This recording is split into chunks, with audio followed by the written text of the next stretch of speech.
Hello and welcome to the National Debate. I'm Madhavdas GK. Ladies and gentlemen, the US-Iran peace deal has now formally been signed. It promises an end to conflict across the region, not just in Iran and Gulf countries, but also in Lebanon. Now that was a key demand of Iran, and many argue that the peace deal is not just a halt in the war, but actually a big victory for Iran. Hormuz is now free, Iran can export oil, and all the previous sanctions are now no longer in place. Within hours since the deal was struck, the first cracks seem to have emerged. The tensions aren't just between Israel and Iran, they are now visible between Trump and Netanyahu as well. The biggest obstacle to peace is Israel's military presence in South Lebanon. Donald Trump is pushing for a complete ceasefire in West Asia, but Israel Prime Minister Benjamin Netanyahu is refusing to back down, with Iran warning of consequences if the agreement is violated. Today on the National Debate, we'll be decoding what all this means for every side. The United States, Iran, Israel, and even as far as India is concerned. Let's take a quick look at what really has happened as far as this peace deal is concerned. And this is the first important point. 100 billion plus in terms of frozen assets of Iran have now been unlocked. If you go further, $300 billion of reconstruction in package in place for Iran. Sanctions relief as far as oil are concerned, and oil is back on the markets, of course. Iran can now export it. The regime survives. There is no change as far as the regime is concerned. We're also seeing the Strait of Hormuz reopening, and the naval blockade has now ended. Also further, Iran's nuclear program appears to have survived for the moment. Remains to be seen what happens in 60 days of negotiations. Only 440 kilograms of the uranium stockpile is now under the lens. Let me quickly introduce our panelists who are joining us for more on this. With us is Abhijit Iyer Mitra, Senior Fellow of IPCS. We have Ambassador Jeffrey Gunter, who's a former diplomat of the United States. Aaron Eaton-Mayer is attorney and Middle East expert. Stav Cohen is an IDF Special Forces reservist. Ina Tangent is Senior Fellow at the Taihe Institute and Chairman of Asia Narratives. Syed Imamain is an Assistant Professor at the Tehran Polytechnic University and co-founder of governance and policy think tank GPTT, and Zaki Zaidi is a Middle East analyst and former IDSA researcher. Let me start with you, Ambassador Gunter. It appears that Iran has pretty much got a very, very sweet deal. All that it wanted, Iran has been able to get. One could perhaps say that Iran has won this war. Ambassador Gunter. Well, go ask the Ayatollah. Oh, wait, he's gone. He doesn't exist. Go ask the second Supreme Commander. Oh, wait, he's gone. He doesn't exist. Go ask the commander of the Navy. Oh, wait, he doesn't exist. Go ask the Air Force. Oh, wait, they're not flying. This is absolutely a, respectful surrender on the part of Iran. They have no other cards to play. This will play out perfectly. This is a peace deal, a PIECE deal, where we've taken huge pieces out of the Iranian military structure, destroyed their ability to manufacture weapons, and now they are being walked almost like a dead man walking to the negotiation table. This is no different. I'll grant you that you've caused huge damage to Iran. What has US gained? Please tell us in one line, what has US gained? No nuclear weapons, number one. No intercontinental ballistic missiles, number two. Hormuz, the Houthis, Hamas, Hezbollah has been absolutely decimated. Now look at, whenever you have a surrender like this... But haven't you agreed to a ceasefire in Lebanon? How have they been decimated if there is a ceasefire in Lebanon? That is to be seen. The Israelis are brilliant. It's not very clear. The Israelis are brilliant, and we have them under the gun. You have to give peace a chance when you've taken a PIECE out of these, the most greatest state sponsor of terror ever. This is a win. This is a win for America. All the naysayers would not be saying this if in the first 2 weeks of World War II, we had taken out Adolf Hitler. So the reality is we've devastated Iran. The Israelis have done a brilliant job. And guess what? The world's a safer place. But also importantly, India is going to be doing fantastic when they buy a lot of that oil at a whole lot lower price, and they don't have a nuclear power. Certainly agree with you. That's a huge relief for the global economy. Oil perhaps would become cheaper. At least that's the hope. Maybe not immediately, but in the middle to long term. But let me bring in Syed Imamian, who's the assistant professor at the Tehran Polytechnic University. Syed Imamian, I want you to respond to Ambassador Gunter. He says that it is a victory for the United States. We managed to defeat Iran, caused huge amounts of damage as far as Iran is concerned. How would you respond to the ambassador?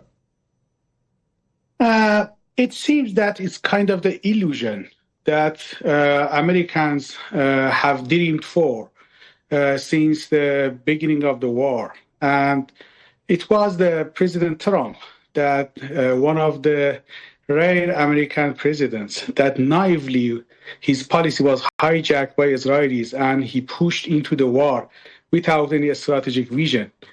And very much soon, in first 10 days of the war, he found that there is no military solution for that war. So he was very much desperate of finding an escape way from the pitfall that he was pushed in by the Israelis' misinformation and blackmailing campaign. So as an academic and a think tanker, I never been involved in a decision-making process, but I was informed about some exchanges of the messages through the mediators since the second week of the war, that President Trump was very desperate, looking for someone to help him escaping such a pitfall. So as far as I was involved, even Pakistanis and Qataris and other countries that they have played the role of mediator, they have been very much pushed and demanded by President Trump because he found very much soon that he has been pushed into the war without a strategic vision. Now, we could say that Iran has lost a lot. Iran has been damaged a lot. But strategically, at the end of the day, everyone is talking now about a strategic defeat of the U.S. because of, as I said, President Trump was electorally promised to keep American interest first. But he was seen since last more than a year of his second term as the most Israeli first president of the U.S. So that's the reason that he's looking for to change such kind of the political context and to show himself as someone looking for peace and looking for American interests rather than Israelis' interests. Absolutely. And in fact, let me bring in Aaron Eaton-May on that note. Aaron, the point is this, that perhaps President Trump needed this off-ramp at the earliest. He has his own midterm elections to be worried about. Oil prices are rising. Inflation is rising globally. Perhaps those are issues of concern for President Trump. Of course, I don't claim to know. But the point is this, that at the end of the day, you're promising to pay $300 billion to Iran. You know, that's a huge step back for President Trump, something that he himself has denied a few days ago, but now it's part of the final draft. It's very, very hard to justify any part of this. From anybody who's been following his rhetoric leading up to this war, anybody who was close to some of the considerations that were being a lot of people who had been many of his biggest supporters. And I've got to point out that one of the biggest dangers in this agreement is one that's going to affect India and everyone else. If you look at the fifth paragraph that talks about reopening the Straits of Hormuz, there is a line in there that says there will be without charges for a specific period of time. Under customary international law, which includes the UN Convention on the Law of the Sea, but actually predates it by a century. Very important. I agree. Yes. The Straits of Hormuz are meant to be open to maritime shipping without fee. This appears to set the stage for Iran and Oman to levy a brand new set of tolls that is going to affect international trade for years to come. So this agreement is incredibly damaging to everyone. And in fact, let me bring in some of our other panelists. Zaki, you know, is this something that Iran is quite likely to do? And what really has the U.S. gained? Because we had a situation where Strait of Hormuz, it was freely navigable. Iran has now asserted its military might over that particular region. And now, if they can start charging a toll or a tariff, as Aaron says, what really has U.S. or any country for that matter gained through this? You know, even the closest allies of Donald Trump, they all agree that for the Americans and for Israelis, it is an absolute loss. Okay, the war objectives have been like so far away, you know, from being met. In the beginning, they wanted an absolute surrender of Iran. In the beginning, they wanted total capitulation. Then their control on the missiles and regime change. Nothing has been changed. Now, Iran is able to put a text in the interim draft that, okay, after 60 days, they can possibly charge tolls and, recover that war damages in the time to come.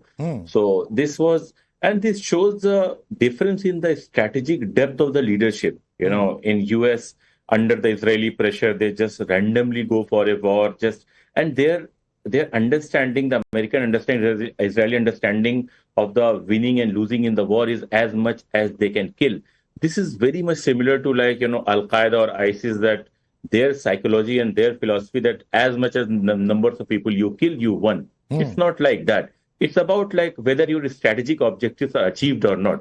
Right. In this case, Iran has definitely an upper hand. You go to any analyst, any observer of Middle East across the world, across the ideology, across the country, they all agree on the same point that even though Iran sustained huge infrastructural damage, their top leadership was wiped out, but at the result, they have an upper hand in the negotiations. Okay. They are going to, where sanctions are going to be waived off, they are going to be opened in the global economy. They are in far better position than they used to be before the war. Okay, let's quickly take a look at what this point, as far as the Strait of Hormuz is concerned, before we go across to our next guest. Let's quickly bring that up on the screen. The first aspect is that, whether this deadlock regarding Hormuz is resolved. The first is that Hormuz traffic resumption could take months. The second aspect is months of struggle before there is complete normalcy in that particular region. Also, the energy prices are still going to remain high for a few months. This is what many experts have predicted, and that Iran says that Hormuz won't return to the pre-war condition. That takes me back to Abhijit. Abhijit, what really has been done in this case? Because if the entire issue concerning Hormuz hasn't been resolved, there's every possibility not just of costs as far as oil going up, but also of Iran's permanent dominance of that region and perhaps being able to extract a monetary price for ship movement in coming years. So, look, let's first understand victory is a political concept. Clausewitz keeps saying this. If you're going to measure people by, look who we bumped off, who we didn't bump off, that's not victory. This is, what Robert McNamara used to say, that the more we seem to be bombing the North Vietnamese, the closer to Saigon they seem to be getting, basically. Now, there is something good out here, which is that this seems to be, understand this is a standstill agreement. We have 60 days now to negotiate the actual nitty-gritties of what the nuclear details are going to be. Number one, what has happened is you have agreed to a permanent cessation of enrichment and a promise that you will not go. And these are all the JCPOA checks, which I presume which will be implemented. And this is better than the JCPOA in that one particular sense, because the JCPOA had a sunset clause which was meant to kick in last year, 2025, and was meant to end in 2031, a 5-year period over which, the restrictions on Iran would slowly be lifted. However, the course of this war has meant your entire credibility in terms of defending your Gulf allies has gone through the window. Your credibility in terms of, backing up Israel has gone through the window because the Israelis are feeling very betrayed, rightly so.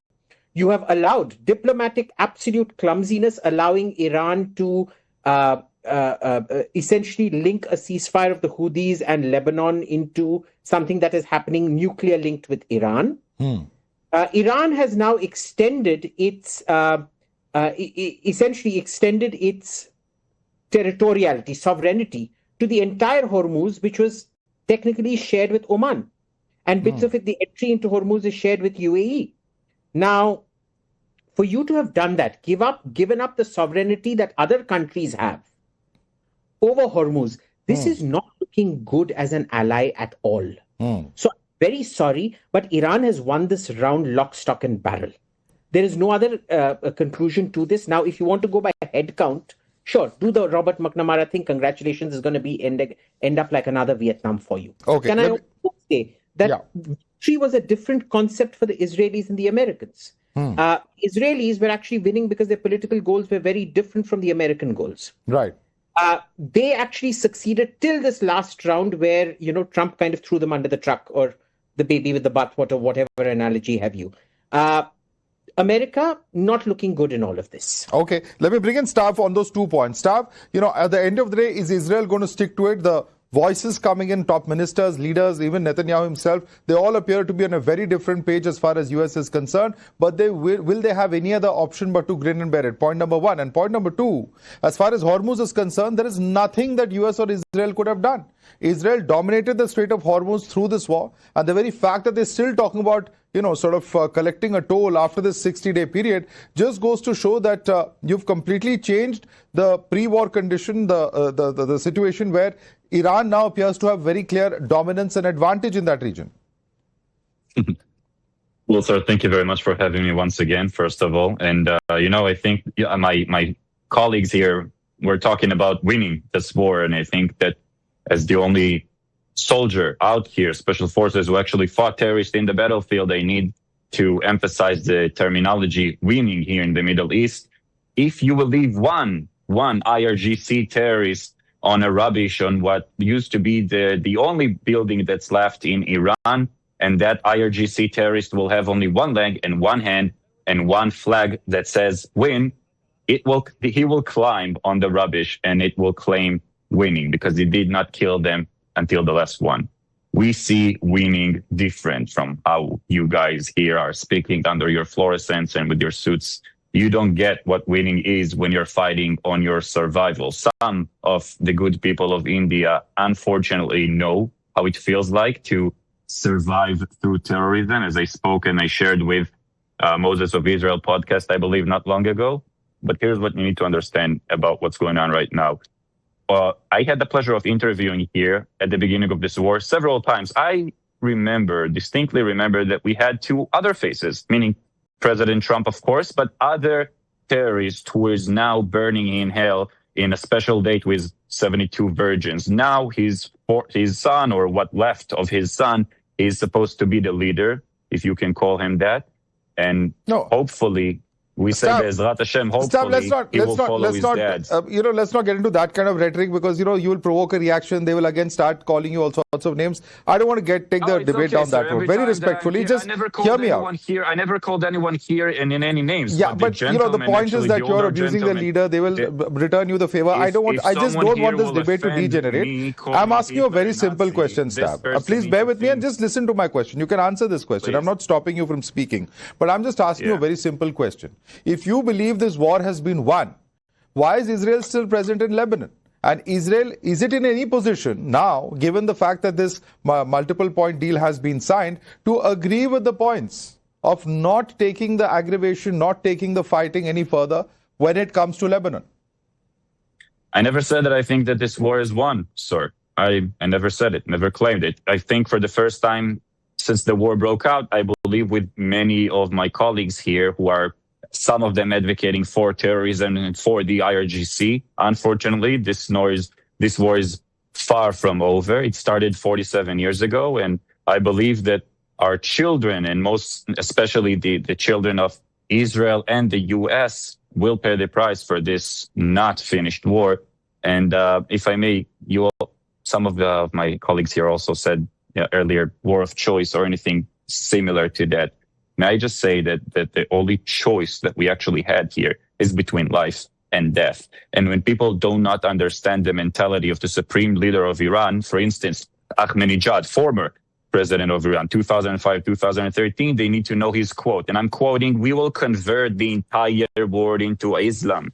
This is the Khilafah. You have to be the right kind of Muslim in order to survive in their new world based on Sharia law, and that is to submit to Allah. And if you're not willing to do that, we already seen, it's the orange sweatsuit on your knees, and then you're saying goodbye to your head when you're refusing to submit to Allah and become one of those radical terrorists. Okay. All right. So it's a totalitarian regime. That's the sum and substance of what he's essentially trying to say. And let me bring in Ina Tangent on that. Ina Tangent, the important point is what happens from here on. Because, many other countries like China, India, of course, might now get access to cheaper oil. That's one possible outcome of all of this. But how has the balance really changed? And has China been, the one country that has perhaps benefited the most without firing a single shot in this entire conflict? Well, you can't blame a team if the other team, you can't say it's a strategy of one team when the other team makes its own goals. China has been standing by, not neutrally. It has been actively trying to find some way to peace. Remember, it's the United States that broke two truces, not truces. There were two discussions about reaching some sort of compromise, and instead of waiting till they finished, they attacked. We now know from reporting from the New York Times that Donald Trump was convinced on the 11th by Netanyahu to consider the idea of going to war in Iran, and by the 25th or 26th, he had decided to go ahead with it. If you think back to the time, you'll know that the U.S. was actively in negotiations for peace and was coming close. A lot of people thought that they were doing, and this was verified by the British. In terms of what Israel is and the United States in Iran, I don't think that there can be any kind of peace in the Middle East as long as you have an aggressive nation like Israel, who's attacked 6 other nations with a nuclear arsenal. Obviously, other countries will feel threatened, and they will try to have their own nuclear weapons. And I'm not just talking about Iran, I'm talking about other nations.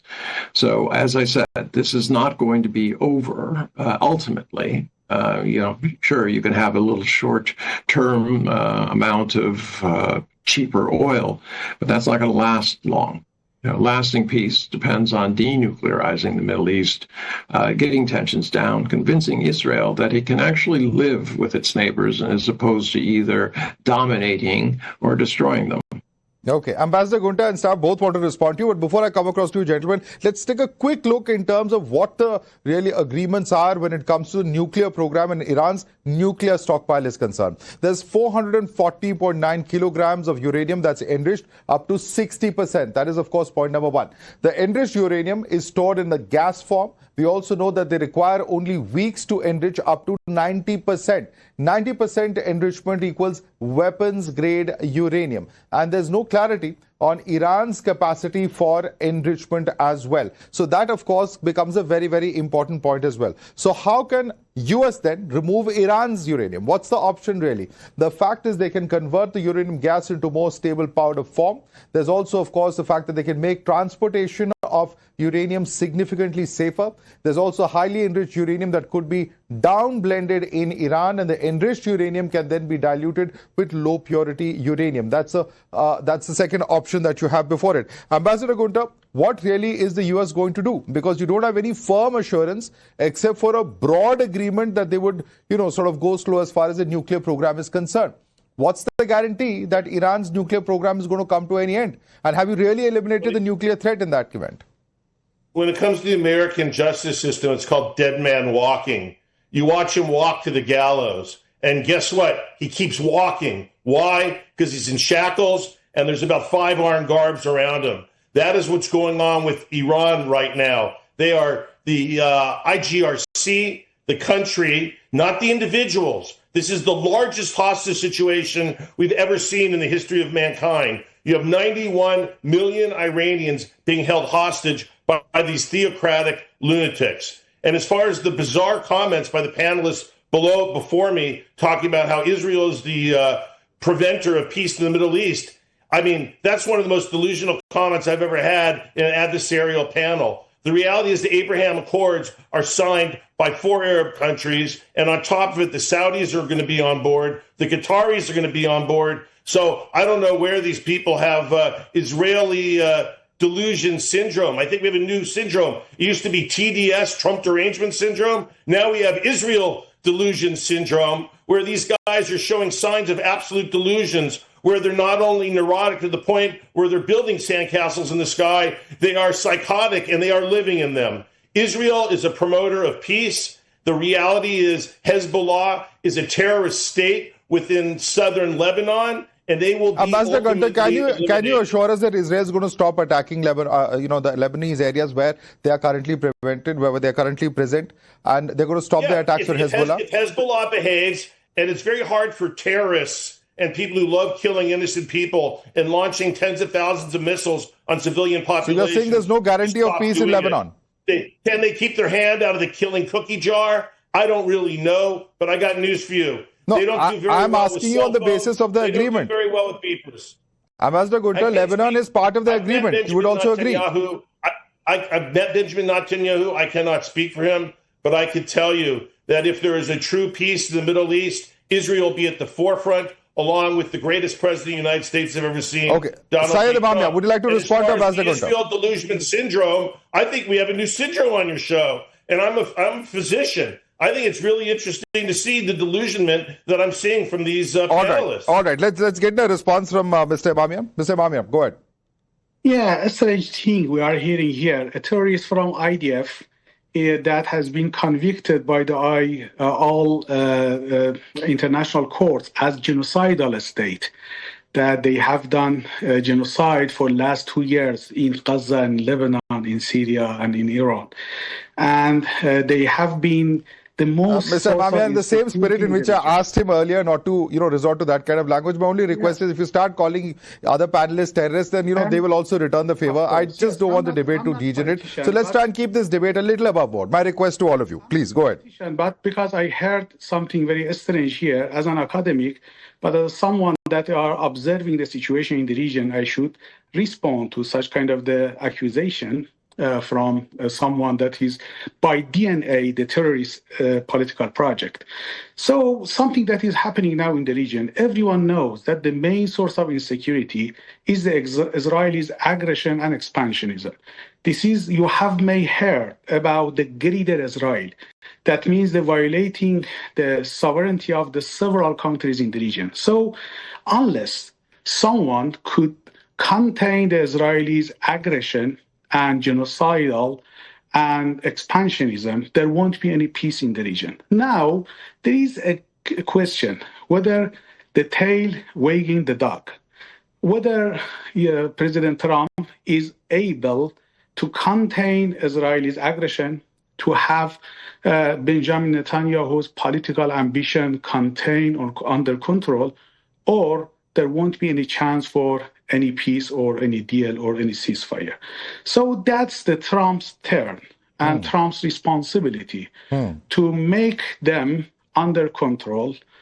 And otherwise, there would be no chance for any deal, as it has been clearly mentioned in the first point of the already disclosed MOU. Okay, so will Israel be the deal breaker? That becomes a big question then. Staff Cohen, you want to respond to that? Will Israel then become the deal breaker? That's the question that's on perhaps everyone's minds, because this particular peace deal could be very, very fragile if Israel starts to once again launch strikes in Lebanon. It's not that Israel will strike back once again in Lebanon, sir. I don't think that your viewers know, may I share with them, that 4 IDF brave hero soldiers died just last night because of Hezbollah. So it's not that IDF will attack once again. We are in war, sir. This is a war. 4 kids, IDF soldiers, I'm saying kids because they're very young, but they are soldiers, of course, in terms of international law, they are legitimate targets. No one is arguing about that. But 4 soldiers died. This called a war. And just as I told you before, sir, if you want to win this war, you need to kill every last one of those radical terrorists, because their goal is very simple, as that is to submit democracy, freedom, love. Just take a look what's happening in the streets of Tehran, where my grandmother had to flee from to Israel. They're making their women covering their heads with hijab. This is how they treat their women, while we send our women in Air Force to bomb the shit out of them. And if I may, I'm sorry, sir. And some of my colleagues here said that Israel's aggression is giving hard time to the Middle East in order to have a stability or something. I don't know. I don't listen to nonsense. But may I just say that isn't it ironic that people here are actually advocating for a terror regime that executed tens of thousands, 30,000 if I not mistaken, of their own people. The streets are filled with blood. No one cares about it. Let me get a quick response from Zaki Zaidi. I think Zaki wants to respond to you. Zaki Zaidi. May I just finish the sentence? They don't care. Your guest from Israel, I'm seriously wondering that whether he's used to, because here are all academics and people from think tanks, having serious points. He's just ranting random rhetorics and just going on and on. And I think he should be more mindful of what sort of language he's using. He's not on some random TikTok video. This is a debate. People, academics, professors, they are discussing an issue. Okay. And this is very offensive. However, coming back to the point, he was mentioning about, 4 soldiers killed. So they were not killed. They are invading the Lebanese territory. Okay. And they were killed in retaliation. And as right now we are discussing, they have carpet bombed South Lebanon, and more than 40 people have been killed, like including many children. But Zaki, their point is that this is a terrorist group. Hezbollah exactly is not known for social service. They've also taken lives. But what Ben Gvir, okay, just I will read his tweet that with you, like what he thinks, like the mentality. For every tear of Israeli mother, 1,000 Lebanese mothers must weep. All of Lebanon must burn. Isn't it the psychology of a terrorist? This is same like Al Qaeda and ISIS. Like they were on the killing spree. ISIS killed thousands and thousands of innocent people. Al Qaeda, bombed World Trade Center. Okay, I'm allowing that. I want Stav to answer. Stav, you're also speaking the language of terrorist groups. That's the criticism here. Your response? Well, absolutely, sir, if I may. I think that you need to keep in mind that IDF went into Lebanon after Lebanon or Hezbollah actually fired rockets and murdered Israeli civilians. So, of course, you're coming after those who are killing your babies, your elders, your innocent civilians. When my own wife gave birth to our baby daughter just two and a half months ago, it was in a freaking bomb shelter while Iranian missiles were on their way to kill us all. When she was 10, she was already 23 times in a bomb shelter. Don't lecture me about hurting civilians, please. When we are engaging in the war, when we're having the most civil war that the most cautious, taking very precautions in history of modern warfare, meaning that in Gaza, one of my colleagues here said it, you have genocide in Gaza, right? Keep in mind, you have a ratio of 1 to 2 militants per civilians being killed rather than the modern average ratio, which is 1 to 8, 1 to 9. Well, I will only say that even if one civilian killed, it's one civilian too many, wherever the theater of war may be, whether it's Gaza, whether it's any other part of the world. So let's not try and justify that, but I will bring across the next point. Let's come back to the main issue, which is the deal itself. And there's a comparison that we have between the JCPOA of 2015 and what's been discussed right now, and agreed upon right now, rather. Let's take a quick look at that and take a look at what really was contained within the earlier agreement, what's contained now. Now, this is Obama's JCPOA versus Trump's MOU. Earlier, there was a multilateral international pact which contained detailed technical rules. Now, this is strictly a bilateral agreement and serves as an introductory framework only. The earlier JCPOA had solely targeted nuclear restrictions. Now, this includes major financial rebuilding plans as well. Earlier, we had seen a cap on the uranium enrichment that was permitted. Now, they've sought a permanent enrichment ban. So these are some of the differences. There's also a strict nuclear sunset clause that was imposed then. Right now, there's no specific nuclear sunset limit which has been agreed upon. There's also the earlier reliance purely on diplomatic leverage. Now, of course, we've seen that they've explicitly kept military options open. Abhijit Iyer Mitra, if you look at the two deals, it's quite clear that the JCPOA was perhaps, more specific, and it had bound the Iranian regime more. This agreement, on the other hand, appears to have given a lot of leverage to the Iranian side.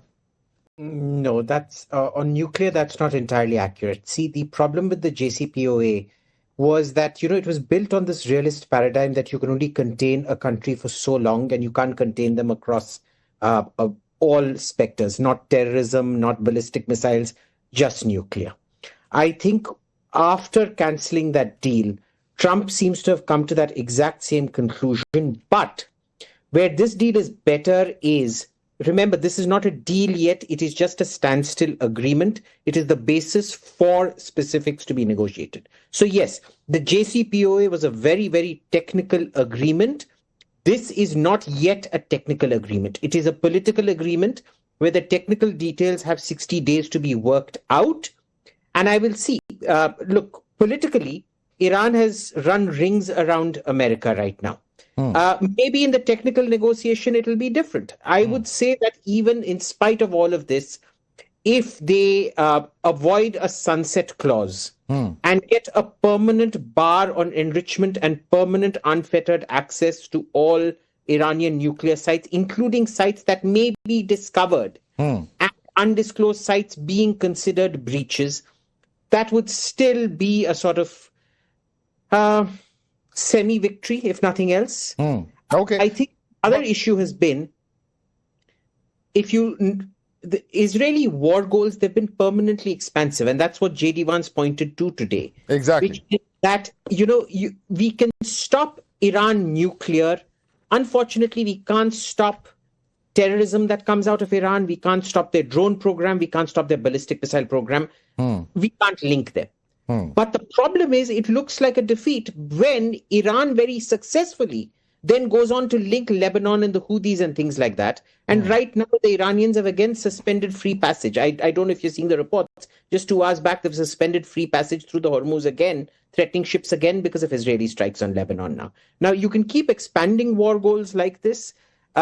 Victory again. I mean, ultimately, like I said, it's a political concept. You decide one who's lost.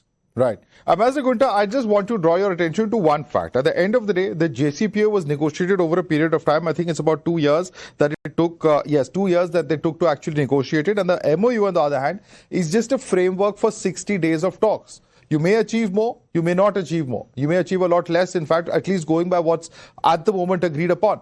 So how is it that Trump continues to sort of abuse or sort of play down what Obama and the other countries had managed to achieve in 2015?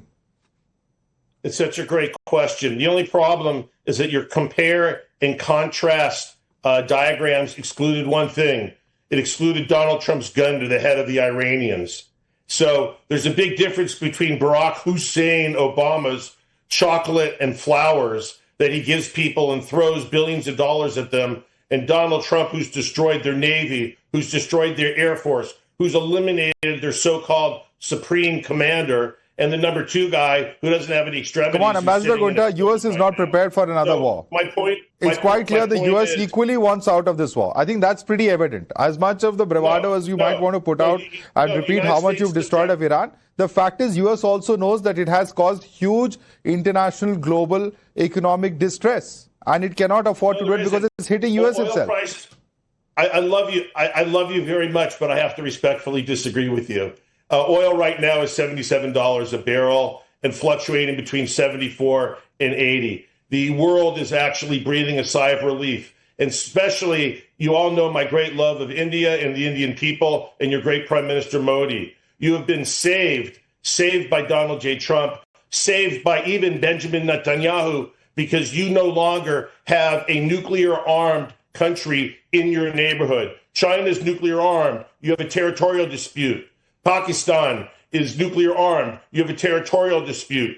The Indian people, yourself, and everyone on the panel has been saved by the greatest president ever, Donald J. Trump, and the great Prime Minister. Sir, very respectfully, we don't know for sure that Iran's nuclear program is off the charts or it's really going to be, sustained in any which way. We really don't know. It all depends on those 60 days of negotiations. And let me bring in Aaron on that. Aaron, what's the guarantee that this nuclear program or the nuclear material, the uranium that's already been enriched, is going to be destroyed? There's absolutely no guarantee. There's just a statement of intent. Now, that need not translate into the end of Iran's nuclear ambition. No. And to the extent that it relies on Iran voluntarily taking steps at a certain point, whether supposedly negotiated or not, we've seen this song and dance before, and it's never ended well. But there's another factor that comes into play, too. Within the Memorandum of Understanding, there are also lines about the status quo. That's going to have to be worked out. We don't know how that's going to go. And on the American side, there are actually legal challenges to this memorandum as well.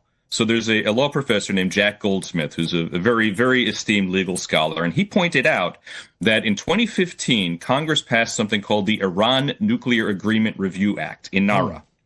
And that was meant to ensure that the United States Congress could review any deals that were subsequently made regarding Iran's nuclear program, and that a president could not unilaterally waive sanctions or otherwise affect Iran's nuclear program without congressional approval.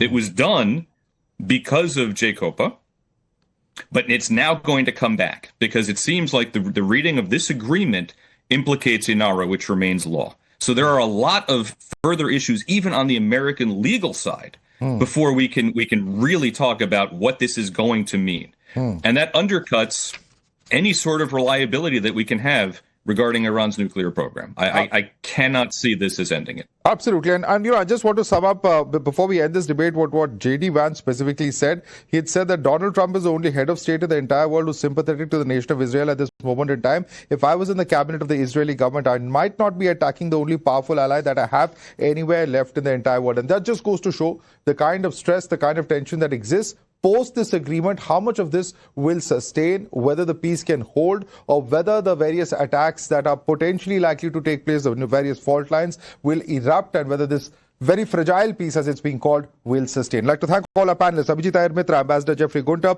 Aaron Eaton Mayer, Stav Cohen, Ina Tanjan, Saeed Imamain, and Zaki Zaidi. Thanks so much for joining us on this edition of the National Debate.